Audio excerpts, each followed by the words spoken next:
Apocalipsis. Al final de un brutal siglo, Frontline presenta una importante producción para el nuevo milenio. ¡Tienen que salir! Desde Waco y Littleton hasta el año 2000 y el calentamiento de la Tierra, las visiones del Apocalipsis nos bombardean. Con alguien como David Koresh, quien se considera una nueva figura mesiánica que perpetúa la tradición de yo soy el agente del plan de Dios que llevará al mundo a su fin. Esta vez en Frontline, un sorprendente viaje 2000 años atrás para descubrir los orígenes del libro de las revelaciones y cómo estas ideas antiguas han configurado nuestro mundo. Estamos aquí para preparar el segundo advenimiento de Cristo. Estamos viviendo los últimos días. Y mientras el reloj avanza hacia el año 2000, la fuerza de estas ideas se ha intensificado. El 40% de los estadounidenses dicen que el mundo terminará en la batalla de Armagedón. Se fijan en la bomba, en la fundación del Estado de Israel y en cualquier cantidad de cosas como si fueran señales de que las profecías de las revelaciones se están convirtiendo en realidad. Todos los libros coinciden y terminan en las revelaciones.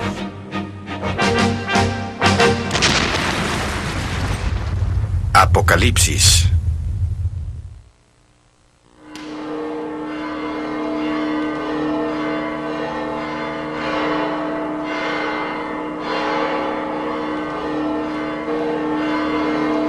Apocalipsis, el fin del tiempo. Armagedón, el milenio. Esta es la historia de un libro.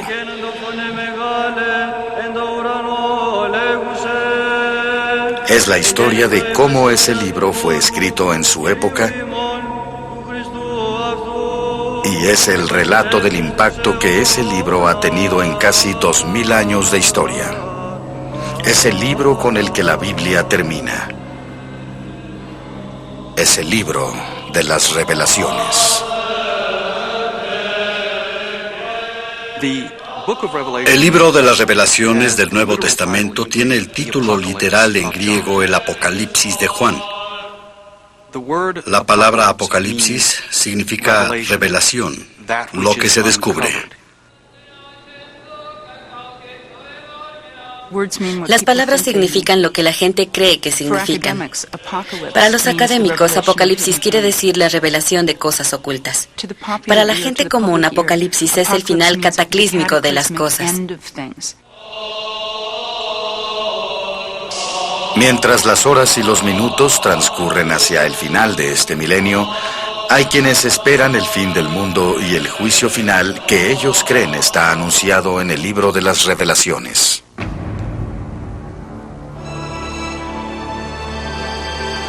Los convocaron en el lugar llamado en hebreo Armagedón. Pocos han leído el libro de las revelaciones. Todos han oído hablar de él. Tocó el primer ángel su trompeta. Hubo entonces pedrisco y fuego mezclados con sangre que fueron arrojados sobre la tierra. Las frases, las ideas, los símbolos, las imágenes del libro de las revelaciones tienden a atacar nuestra conciencia. Miré entonces y había un caballo verdoso. El que lo montaba se llamaba Muerte y el Hades le seguía. Los 4 jinetes del Apocalipsis. La ramera de Babilonia que fornica con los reyes de la tierra, se embriaga con la sangre de los santos. Las bestias del mar. El número 666. Las imágenes son memorables, inolvidables. Estrellas que caen a la tierra, bestias que emergen del mar, los mares que se convierten en sangre, la sangre de los muertos. El autor de las revelaciones utiliza estas espeluznantes imágenes para hablar de una guerra futura entre el bien y el mal. El libro de las revelaciones, si se toma de manera literal, asume lo que podría ser el último imperio del mal, es decir, un tremendo y enorme control de la tierra ejercido por este gobernante maligno, a veces llamado el Anticristo. La visión de San Juan fue la de una gran batalla final.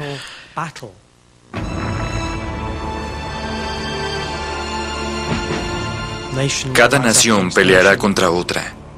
Habrá plagas y devastación, terrores sobrenaturales, grandes batallas en el cielo. Los arcángeles pelearán contra demonios, una devastación total y absoluta. En este momento apocalíptico en la historia de la humanidad, la victoria de Cristo en la batalla de Armagedón prepara su segunda venida. Y en ese momento se establecerá el milenio, el reinado de 1000 años de justicia, paz y armonía, que culminará en una de las más gloriosas visiones de toda la literatura: el nuevo cielo y la nueva tierra, la nueva Jerusalén. Y vi la ciudad santa, la nueva Jerusalén, que bajaba del cielo de junto a Dios.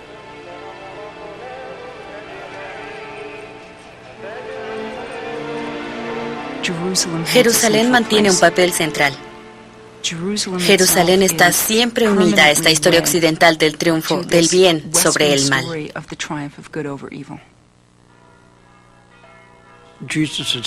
Se espera que Jesús reaparezca en la segunda venida. Y entonces el juicio final tendrá lugar.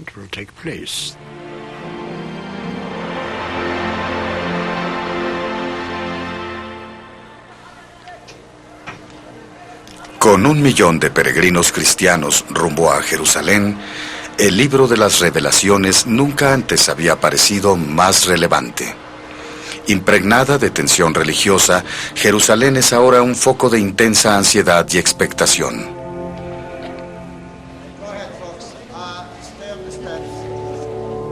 Casi en todas las épocas ha habido quienes encuentran señales en el libro de las Revelaciones de que el fin de los tiempos está muy cerca. El libro de las Revelaciones a menudo se toma como profecía. Al autor Juan se le considera el profeta que se sentó y vio el futuro.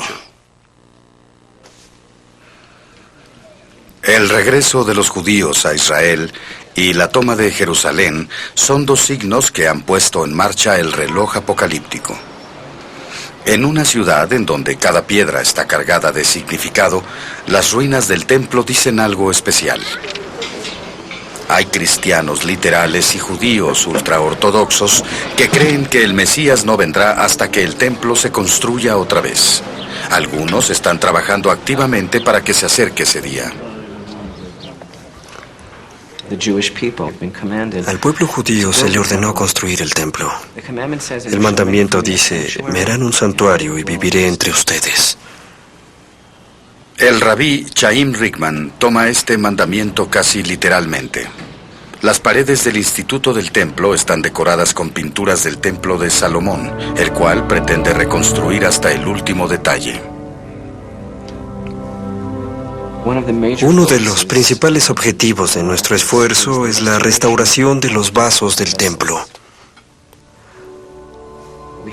Tenemos uno de oro que usamos para contener la sangre del sacrificio de la Pascua y que podría usarse en el templo reconstruido. El único lugar para el tercer templo, de acuerdo con la Biblia, es el mismo lugar donde estuvo el primer y el segundo templo, y es el monte del templo.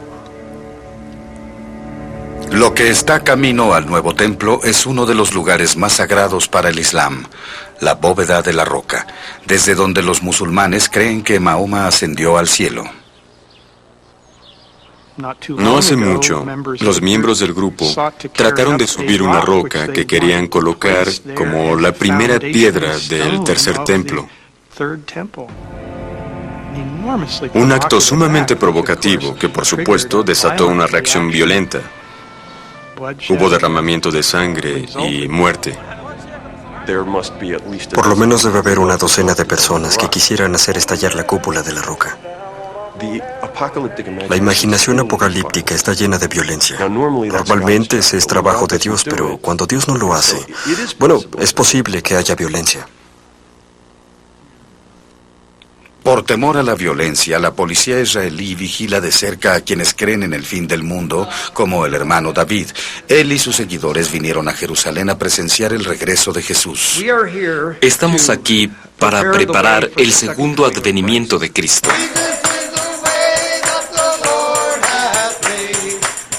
Ha habido muchos cristianos en todos los siglos que decían, el Señor va a regresar. Sin embargo, ellos no tenían señales para respaldar lo que estaban diciendo. Por fortuna, nuestra generación sí cuenta con esas señales. Las señales les indican al hermano David y a su congregación que el escenario está listo para Armagedón. Un dedo en un botón, la llave gira. En un instante una ciudad deja de existir. Antes de que mueras, espero que sepas el camino. La Biblia hoy va a ocurrir. ¿Qué dice el Espíritu Santo? Manténme firme. Sigue orando porque el Hijo de Dios está en camino.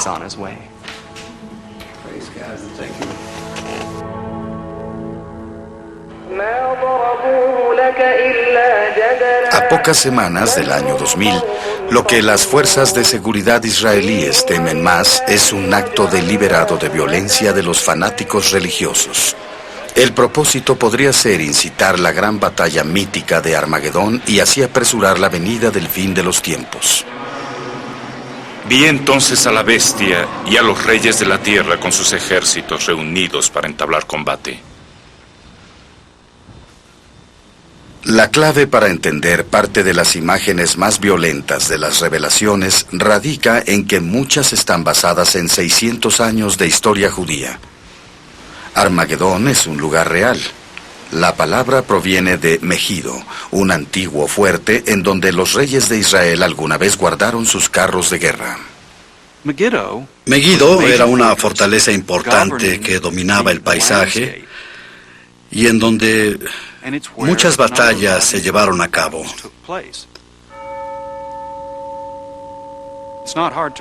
No es difícil imaginarse los carruajes de guerra y otros tipos de combates que ahí ocurrieron. Hay muchos relieves de la antigüedad que muestran esas batallas y las victorias que hubo. Megiddo significa lugar de batalla, lugar de triunfo. Depende de quién sea el triunfador. Los orígenes del libro de las revelaciones radican en la guerra, la derrota y la desesperanza. La historia política del pueblo judío es básica para el relato. Empezó en el año 586. En el año 586 a.C., el famoso rey Nabucodonosor, rey de Babilonia, entra a Jerusalén, quema el templo, lo saquea, destruye la ciudad y manda al pueblo al exilio.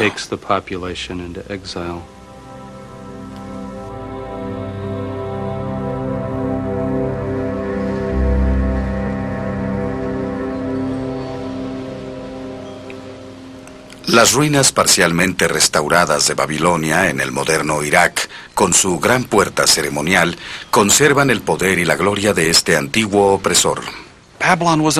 Babilonia era una ciudad magnífica en aquellos tiempos, con enormes muros de piedra decorados con impresionantes pinturas de bestias.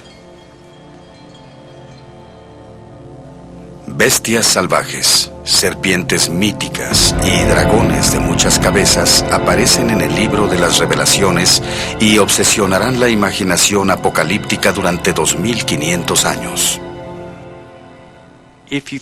Si pensamos en las imágenes de demonios, dragones y bestias que encontramos con tanta frecuencia en la literatura apocalíptica, muchas de ellas provienen de la experiencia real de ver las imágenes poderosas del enemigo, Babilonia.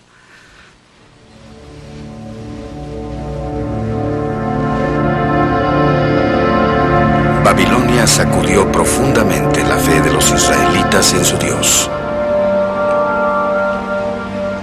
En el calendario judío, el 22 de julio es el 9º día en el mes de Av. Ese día, aquí se celebra un ritual conmemorativo en una antigua fortaleza. Los judíos israelíes modernos vienen aquí a lamentar la destrucción del primer templo y el exilio en Babilonia.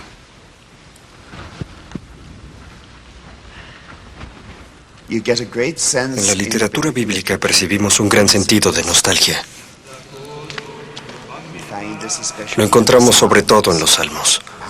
¿Cómo puedes cantar el salmo del Señor en una tierra extraña?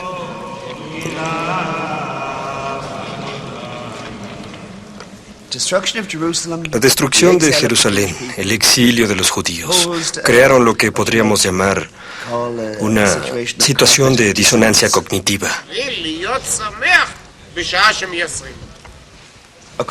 De acuerdo con su religión, eran el pueblo elegido por el Dios más poderoso.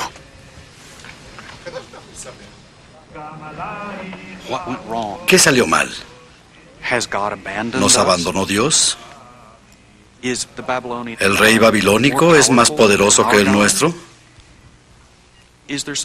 ¿Hay alguna otra razón para que tengamos este destino? Empezaron a pensar, tal vez no sea culpa de Dios, tal vez es nuestra culpa.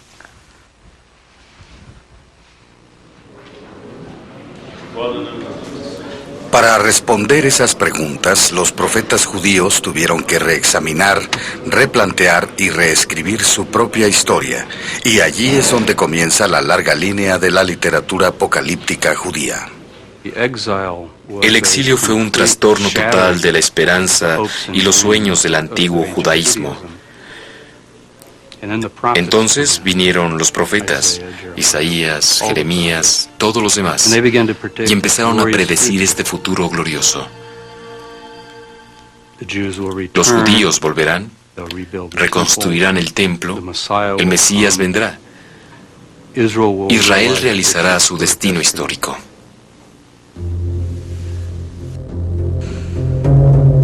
Y así el pueblo judío empezó a reescribir la historia de su convenio con Dios.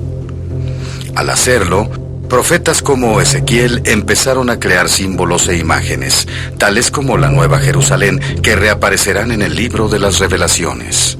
En su visión, Ezequiel ve la ciudad de Jerusalén literalmente reconstruida, con el templo de en medio como el eje de la identidad judía.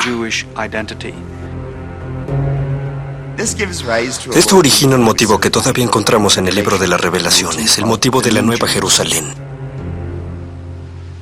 Babilonia y Jerusalén son dos polos opuestos eternos en la experiencia humana. Son las expresiones urbanas de la idea del bien y del mal. La resurrección de los muertos en el Apocalipsis también se encuentra en el libro de Ezequiel. En el libro de Ezequiel hay una gran visión en la que él observa un valle lleno de huesos. Se dice que Ezequiel fue levantado por la mano de Dios y transportado a un valle distante lleno de esqueletos. De repente estas osamentas volvieron a la vida y fueron otra vez seres vivos. En su forma original, eso se entendía como símbolo de la resurrección de la nación de Israel.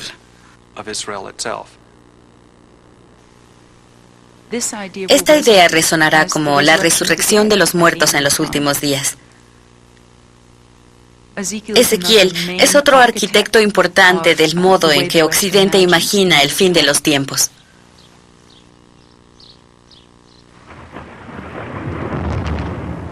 Y gritó con voz potente: la gran Babilonia ha caído, ha caído.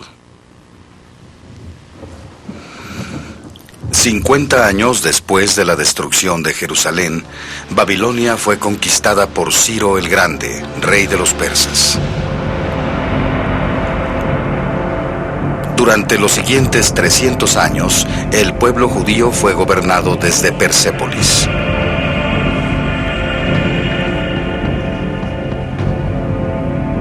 En el año 538 a.C., Ciro permitió a los judíos volver a casa y reconstruir su templo. El libro de Isaías llama a Ciro el Mesías del Señor. Fue un gobierno benigno. Se les permitía mantener su religión. De hecho, financió la reconstrucción del templo después de la devastación de los babilonios. Se les trataba bien. La religión de los antiguos persas dejó su marca en el judaísmo. Creado por Zoroastro, el gran profeta que vivió hace 2500 años, el zoroastrismo aún vive en el Irán moderno.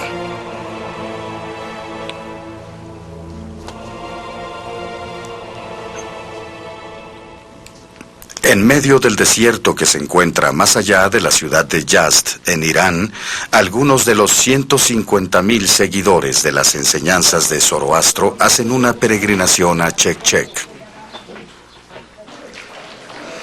Construido en la ladera de una montaña, el templo sagrado adquiere su nombre, Chek-Chek, del goteo del agua de manantial que se filtra a través de la roca. Lo que yace en el corazón de su doctrina es la dualidad de la luz y la oscuridad. El dualismo generalmente es la idea de que la vida humana está regida por dos fuerzas opuestas, el bien y el mal, o como a veces se plantea, la luz y la oscuridad.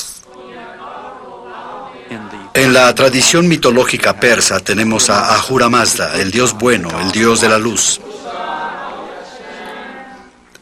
que está en guerra con Ahriman, el dios maligno. La idea del mundo como campo de batalla de dos fuerzas, la divina y el demonio, proviene de Zoroastro. La creencia apocalíptica más antigua es del zoroastrismo.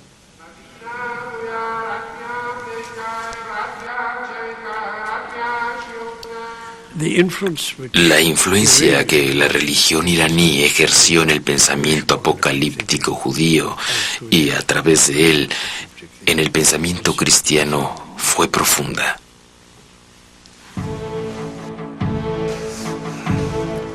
El siguiente gran impacto en la tradición apocalíptica fue en el 333 a.C., cuando el ejército de Alejandro Magno arrasó el Medio Oriente y acabó con el imperio persa.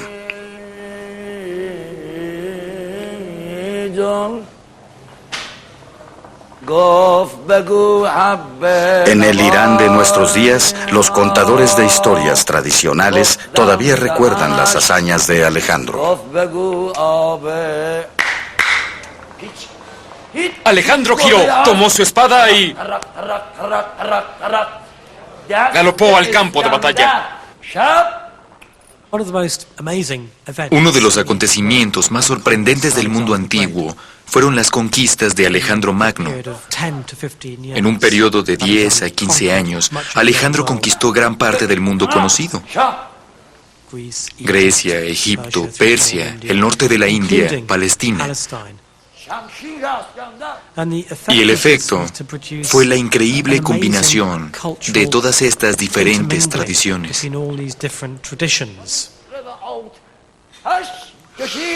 Los occidentales lo ven con un halo de héroe, pero aquí Alejandro es visto como un tirano oscuro y destructor que reía cuando quemó Persépolis.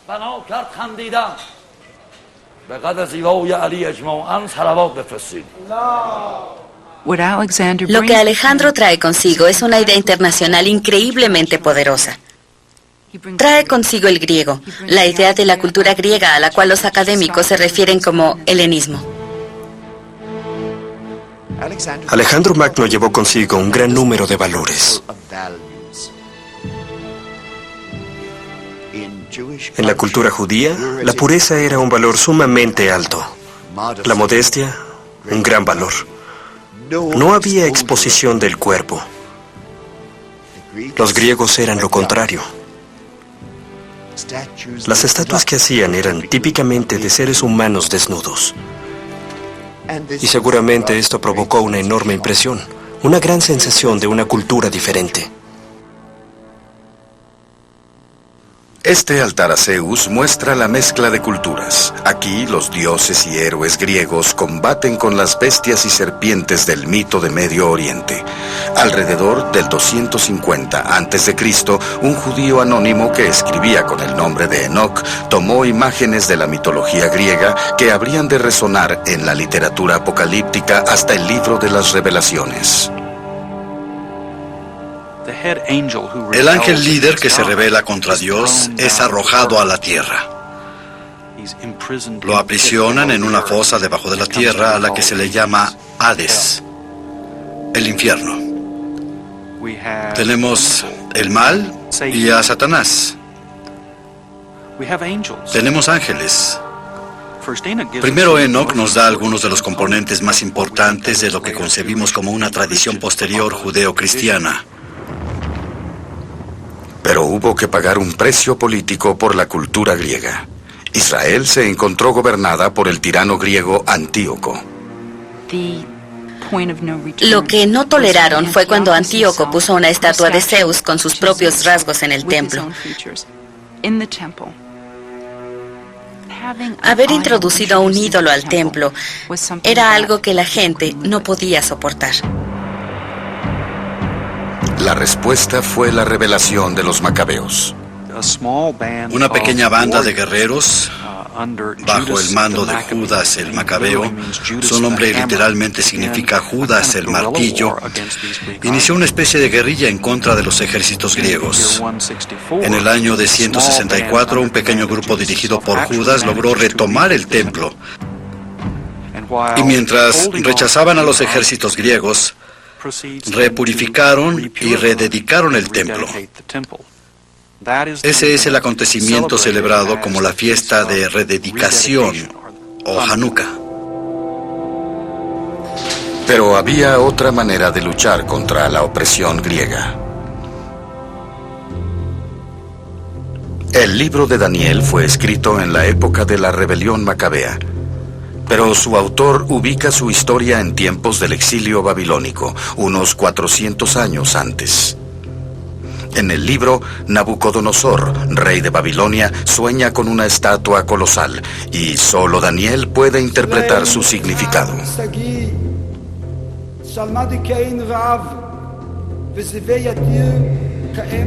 La cabeza de esta imagen era de oro puro, su pecho y brazos de plata, su vientre y muslos de bronce, sus piernas de hierro. Daniel dijo que esto representaba los 4 periodos de la historia. Los 4 grandes imperios. Cada metal correspondía a un imperio. La cabeza de oro representaba a Babilonia, la plata a Persia. Los griegos eran las piernas de bronce y la tirana dinastía de Antíoco era los pies de barro. Al igual que la estatua, estos imperios estaban destinados a caer. Dijo que la destrucción de la estatua representaba el fin de la historia, el final de la corrupción y decadencia humana, y la inauguración del reino de Dios. El autor de Daniel les está diciendo a los judíos que por fin llegó su hora, que el reino terrenal de Dios se establecerá en Israel.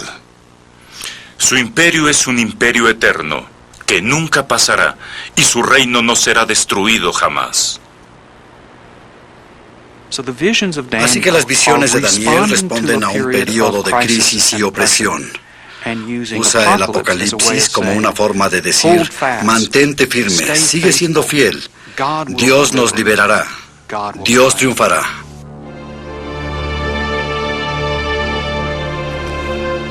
El último gran opresor que encontramos en la antigua literatura apocalíptica judía es Roma. Al principio, Roma apareció como amiga de los judíos. Los macabeos, después de haberse independizado, mandaron una delegación a Roma diciendo: son un gran pueblo, vengan a ayudarnos, lo cual probablemente fue la peor tontería que hicieron. Jerusalén quedó bajo el poder de Roma. Fue gobernada por el infame rey Herodes, quien reconstruyó la ciudad y restauró el templo. Pero algunos judíos consideraban opresores a Herodes y a los romanos. Una vez más se vieron forzados a reinterpretar su pasado. Esto creó otra ola de fervor apocalíptico en el pensamiento judío. Jesús y Juan Bautista pueden describirse con precisión como profetas apocalípticos, ya que eran gente que esperaba un cambio abrupto y decisivo, que podría describirse como la manifestación del reino de Dios. Todo un vuelco.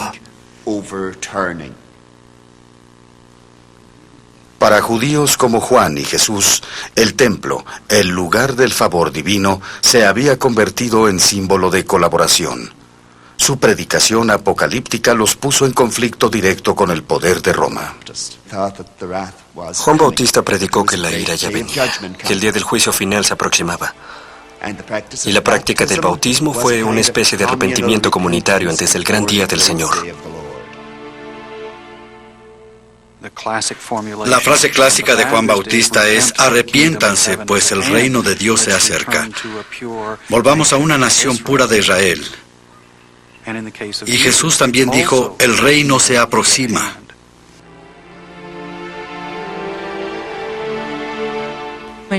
Cuando Jesús dice, arrepiéntanse, pues el reino de Dios está cerca, se refiere al final del tiempo normal y el principio de un reino de bondad y de paz.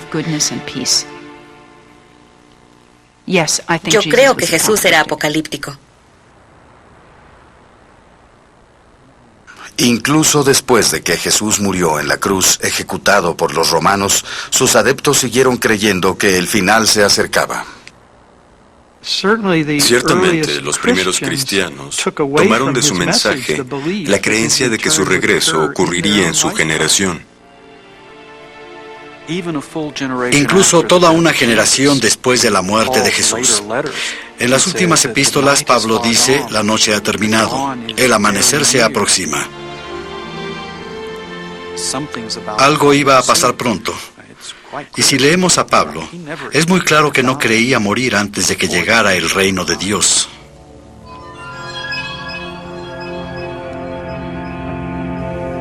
Juan y Jesús no estaban solos. Una secta apocalíptica llamada los Esenos ya se había retirado al desierto y establecido una comunidad a orillas del Mar Muerto. En esos peñascos del Mar Muerto, en ese ambiente extremadamente hostil, los esenos cumplen las profecías de Isaías y tratan de construir la comunidad pura en la que esperarían la venida del Mesías. El descubrimiento en estas cuevas de los rollos del Mar Muerto ayudó a comprender la creencia apocalíptica en esa época. Todos estos textos tienen un tono apocalíptico, de que habrá un juicio final en el que ellos serían reivindicados y sus enemigos atormentados.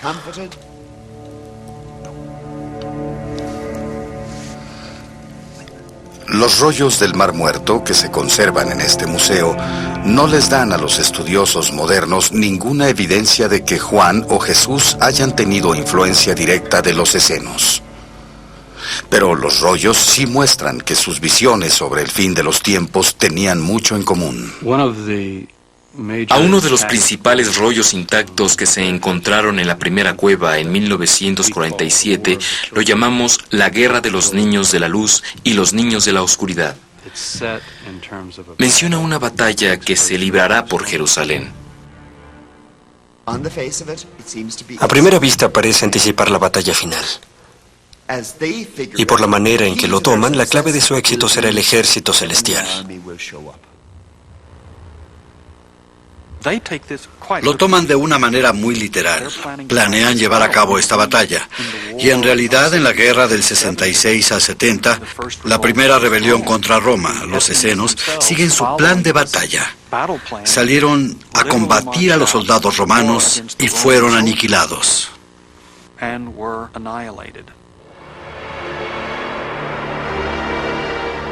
Los escenos debieron haber creído que la gran rebelión contra Roma era la batalla final descrita en el rollo de la guerra. La historia de la sublevación judía, como muchas rebeliones populares en contra de grandes fuerzas, al principio fue de éxito aparente. La revuelta comenzó en Galilea y después los romanos avanzaron hacia Jerusalén. Algunos rebeldes habían tomado Jerusalén y expulsado a los sumos sacerdotes. El clímax de la guerra realmente fue el sitio de Jerusalén.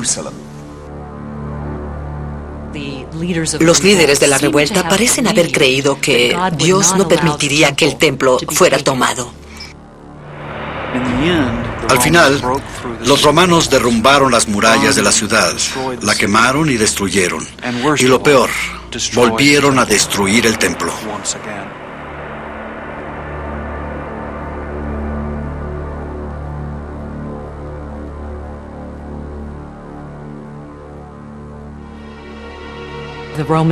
Los romanos llevaron al líder de la revuelta, Simón, a Roma y lo condujeron triunfantes.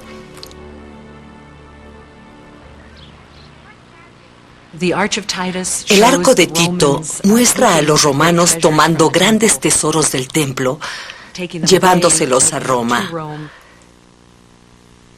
El más sorprendente era el menorá, pero también las vasijas del templo.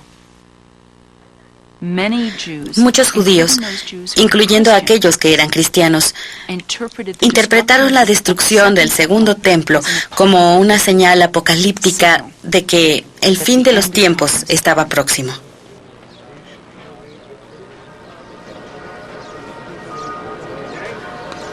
Lo único que queda del segundo templo es su muro occidental, el famoso muro de las lamentaciones. La destrucción de Jerusalén en el año 70 después de Cristo conduce a otra etapa de la reinterpretación apocalíptica. La destrucción romana de Jerusalén inmediatamente se relaciona a la destrucción babilónica de Jerusalén medio milenio antes. Tienen que volver a contar su historia, que replantear su pasado. En el periodo entre el año 75 y el 100 después de Cristo, tenemos una proliferación de nuevas apocalipsis. Una de ellas es el libro de las Revelaciones.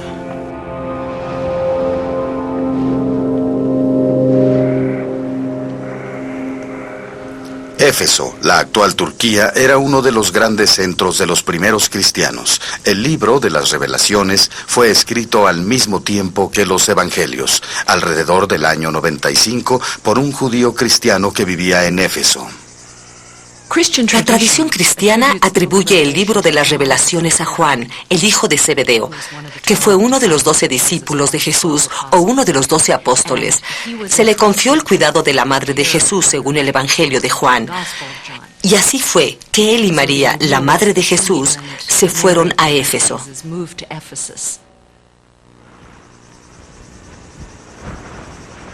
Bueno, la visión tradicional es que el autor del Apocalipsis, es decir, Juan, el discípulo amado, vivió hasta edad avanzada en Asia Menor y fue exiliado a la isla de Patmos por su oposición al gobierno romano.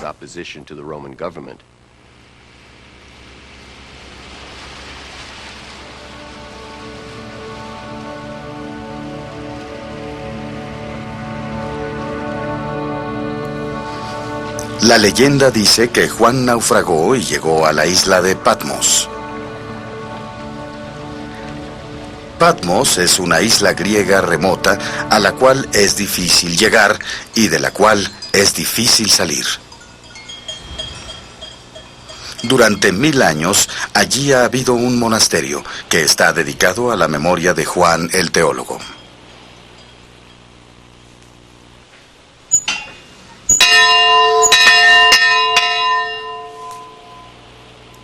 A poca distancia, colina abajo, los monjes todavía tienen una pequeña capilla en una cueva. Según la tradición local, Juan estaba dormido en esta cueva cuando tuvo una visión. El día del Señor caí en éxtasis y oí detrás de mí una voz como de trompeta. Según el recuento de Juan, está en éxtasis el día del Señor y empieza a oír una voz y a tener una visión de un candelero y luces.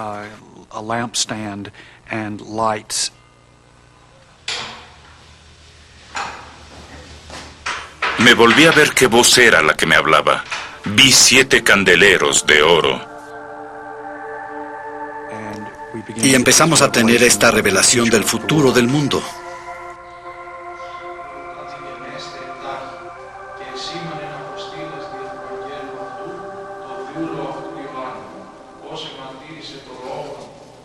En la actualidad, los estudiosos tienen una visión diferente del libro de las revelaciones y de quién lo escribió. Los académicos modernos separan a Juan el profeta de Juan el evangelista. No queda claro si Juan estaba en prisión o en el exilio. El autor simplemente dice que estaba en Patmos predicando la palabra del Señor. Eso podría indicar incluso que era un predicador que hacía recorridos y se detuvo en ese lugar.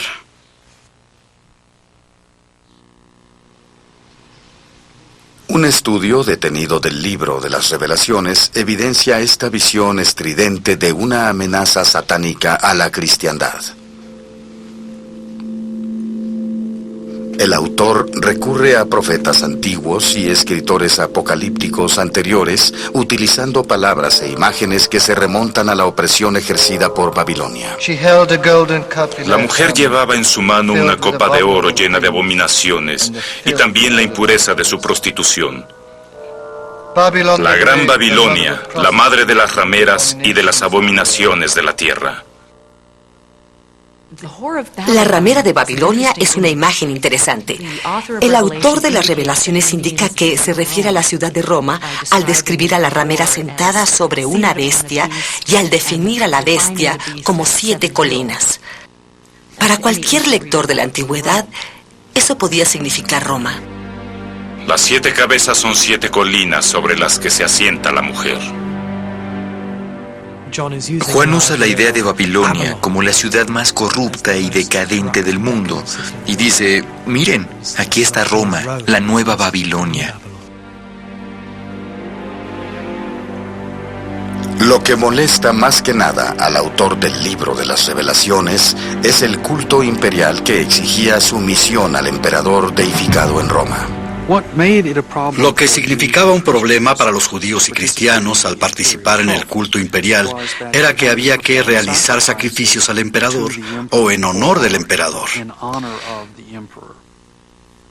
Eso parece idolatría. Tenemos referencias de la imagen de la bestia a la cual la gente debía adorar y ante la que debía inclinarse. También adoraban a la bestia y se preguntaban, ¿quién es como la bestia? Debe ser parte del imperio, debe ser leal a Roma.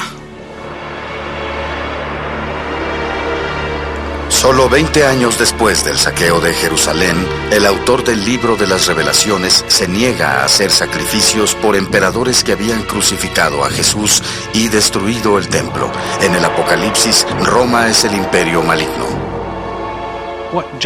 Lo que Juan está sugiriendo es que cuando las fuerzas del demonio y el imperio romano sean vencidas, un nuevo cielo y una nueva tierra serán creados como un nuevo comienzo de la tierra. El emperador Domiciano, que acababa de inaugurar un templo para sí mismo en Éfeso, es la bestia del Apocalipsis con la misteriosa marca 666.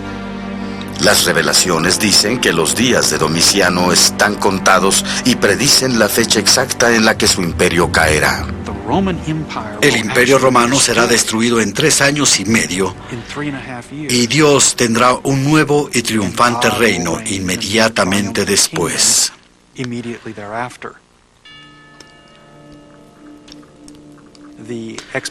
Las expectativas de Juan no se cumplieron. El imperio romano duró mucho tiempo más. En la isla de Patmos, donde se dice que Juan escribió el libro de las revelaciones, los monjes celebran la Pascua. Sus celebraciones están inundadas de símbolos de la tradición apocalíptica, de Babilonia, del anhelo por una nueva Jerusalén. Vi la ciudad santa, la nueva Jerusalén que bajaba del cielo de junto a Dios. De Persia, las imágenes de la luz y la oscuridad. Noche ya no habrá porque el Señor Dios los alumbrará. De la crisis helenística vienen ángeles, demonios, el cielo, el infierno y el sueño de victoria en la guerra entre Dios y Satán. Vi entonces a la bestia y a los señores de la tierra y a sus ejércitos reunidos para entablar combate. Para los cristianos ortodoxos griegos, las campanadas de medianoche, el domingo de resurrección, señalan el momento en que Cristo se levantó entre los muertos.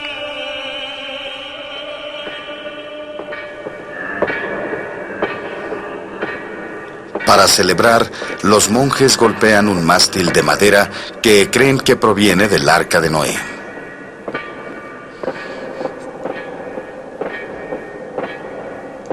A lo largo de la historia cristiana, la resurrección de Cristo advierte su segunda venida, su victoria sobre el mal en Armagedón, su reino de paz de 1000 años.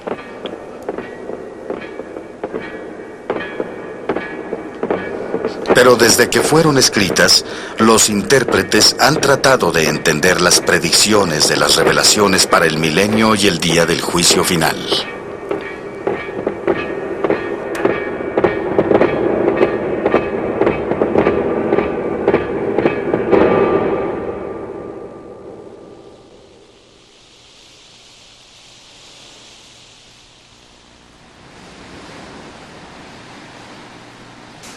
En el libro de las Revelaciones, un ángel aparece en la isla de Patmos y le dice a Juan que escriba en un pergamino lo que vea y que lo mande a las 7 iglesias que están en el mar de Asia Menor.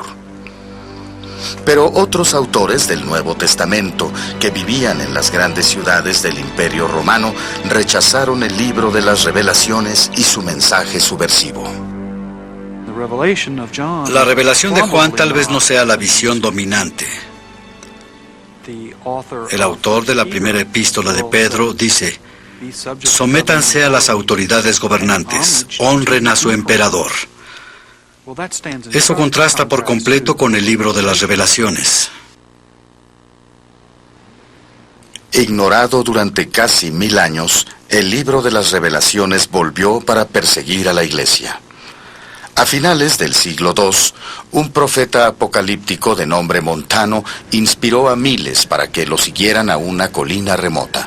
Montano había interpretado un brote de plaga como un claro signo de que el reino de 1000 años de Cristo estaba próximo.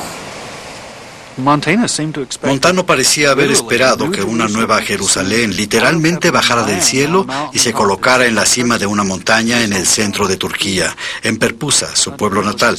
No hace falta decir que eso no pasó así.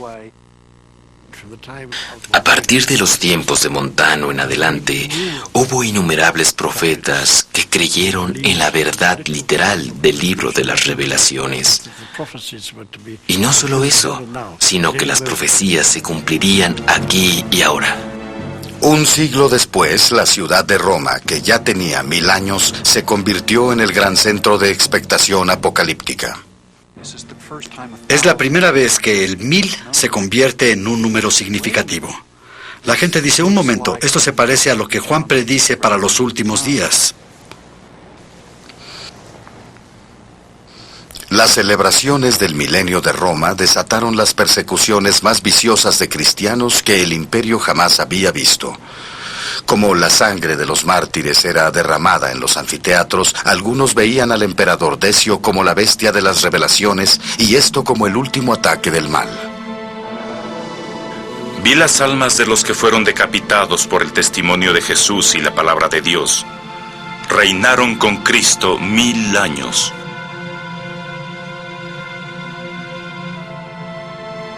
Durante 2 siglos, el poder de Roma y los primeros cristianos coexistieron con dificultad, y la invectiva antiimperial no hizo nada para mejorar la situación.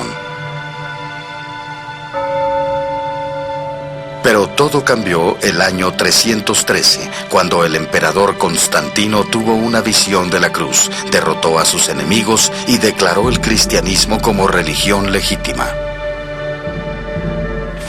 Desde el punto de vista de los obispos de Constantino, las dificultades para la cristiandad con su propia herencia apocalíptica coinciden con el éxito político de los cristianos.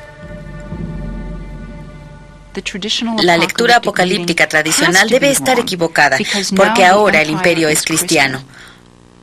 Roma no puede ser Babilonia. La iglesia cristiana y sobre todo sus líderes no saben qué hacer exactamente con el libro de las revelaciones.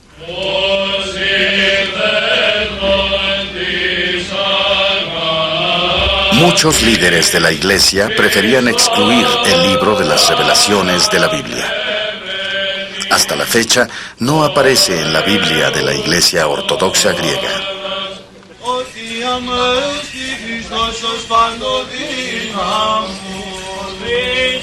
Después, en un concilio de obispos en el año 394, Agustín, el gran erudito y santo cristiano, arguyó que el libro de las revelaciones fue escrito por el apóstol Juan y debería incluirse en el Nuevo Testamento, si se interpretaba correctamente.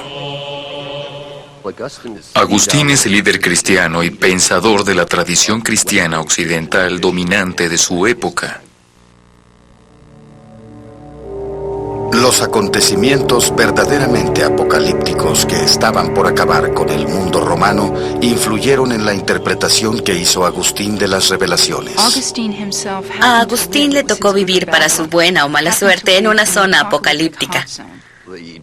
El acontecimiento más dramático en tiempos de Agustín es el saqueo de la ciudad de Roma en el año 410. Esta destrucción fue lo que hizo que Agustín escribiera su gran libro, La ciudad de Dios. A Roma se le había identificado con la Iglesia, y por eso, si Roma caía, quería decir que era el comienzo del periodo del Anticristo. Lo que Agustín dijo es, hay imperios que surgen e imperios que caen.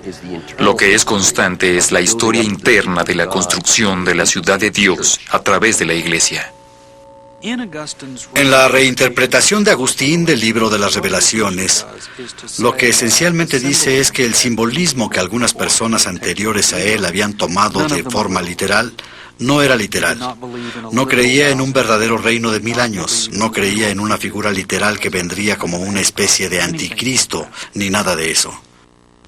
Quitó lo apocalíptico del Apocalipsis y por medio de la ciudad de Dios de Agustín, esta interpretación espiritual del Apocalipsis dominó en Occidente durante 1000 años. De alguna manera, su visión fue tranquilizadora, y la Iglesia históricamente adopta esta posición, incluso hasta nuestros días. Cuando el mundo clásico dio lugar a la Edad Media, la Iglesia siguió viendo las imágenes de las revelaciones de Juan en términos puramente simbólicos. A nivel de la élite, que es lo que los historiadores pueden ver, ya que aquellos son los únicos que dejan textos, el fervor por el milenio desapareció. Al nivel de la cristiandad popular aún subsiste. Así que si vemos el arte cristiano de este periodo, la mente popular de la Alta Edad Media es mucho más literal en su lectura del libro de las revelaciones.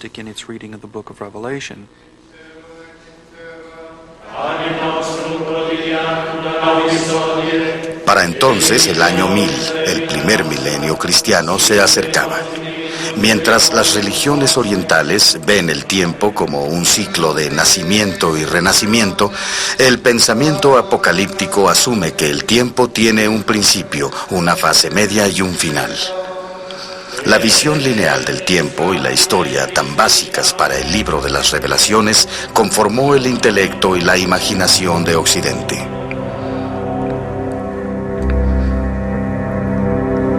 Conforme la gente común y corriente adquirió conciencia sobre el transcurso del tiempo, el milenio cercano tuvo un nuevo significado. Bede, que era un monje del norte de Inglaterra de esa época, hace cambios cronológicos. incluyendo la introducción del Anno Domini y toda una serie de cálculos sobre la edad del mundo. Así que el nuevo calendario cristiano empieza en el año cero y cuenta progresivamente. Esto crea el espectro de lo que pasará cuando lleguemos al año 1000. Están obsesionados con esa fecha y es cuando el entusiasmo popular por el milenio llega al clímax. Hay peregrinaciones, movimientos apostólicos de herejía popular.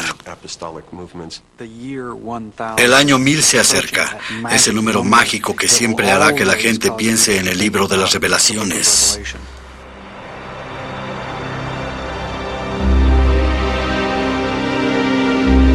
En la víspera del primer milenio cristiano, un nuevo papa fue ungido.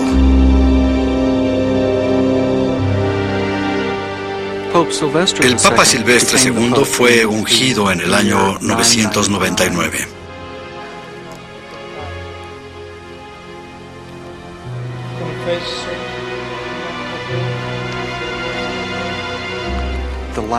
La última misa de 999 sería la ocasión, quizás esa vez, en que Cristo no solo surgiría en la Eucaristía para ser visto por los fieles, sino que bajaría del cielo a la tierra en su segundo advenimiento. Debió ser un momento de mucha ansiedad para esa gente.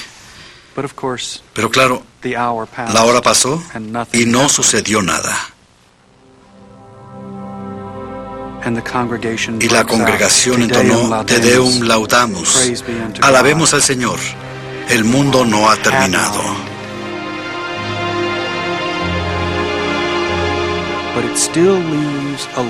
Pero aún queda una pregunta con la cual la cristianidad tendrá que lidiar. ¿Cuándo sucederá?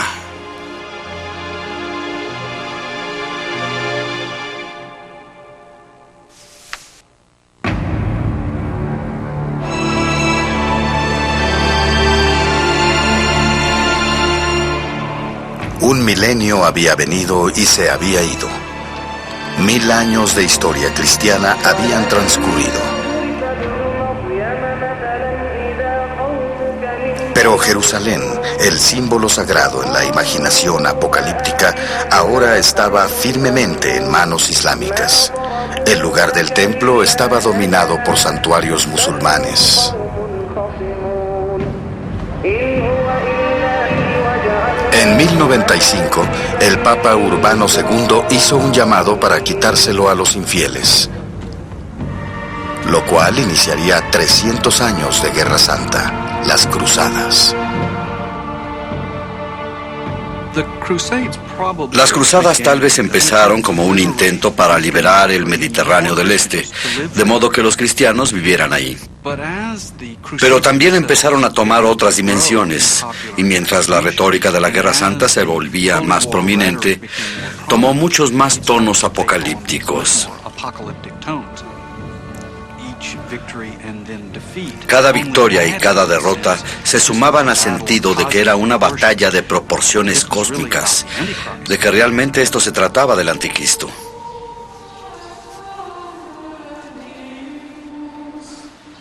Aunque no mencionado por su nombre en las revelaciones, el anticristo se ha convertido en la figura central del Apocalipsis. Una de sus primeras representaciones proviene de la época de las Cruzadas y fue realizada por la monja alemana Hildegarda de Bingen. Hildegarda de Bingen es una de las figuras más interesantes en la historia de los movimientos apocalípticos. Era una mujer brillante y profunda creyente en la profecía de la Biblia. Hildegarda escribió esta música, hizo estas pinturas y tuvo poderosas visiones apocalípticas. Una de las visiones más dramáticas de Hildegarda es en la que describe el nacimiento de la figura del anticristo, y es en realidad un nacimiento monstruoso. En su vagina aparece una cabeza monstruosa y totalmente negra, con ojos rojos, orejas como de burro, fosas nasales y boca como de león, rugiendo con gran fuerza. Por supuesto, esa era la imagen del anticristo que nacería de la iglesia. Perseguiría a los cristianos creyentes y fingiría que era el divino al ascender al cielo. Para Hildegarda, la fuente del poder maligno del anticristo estaba en el judaísmo. El anticristo les ordena practicar la circuncisión y el judaísmo según la usanza de los judíos. Este sentimiento antisemita había existido varios siglos antes a Hildegarda. Pero con el inicio de las cruzadas, tenemos la primera matanza masiva de judíos como parte de una guerra santa cristiana. Eso, combinado con el sentido de la aventura apocalíptica, provocaría 1000 años de antisemitismo.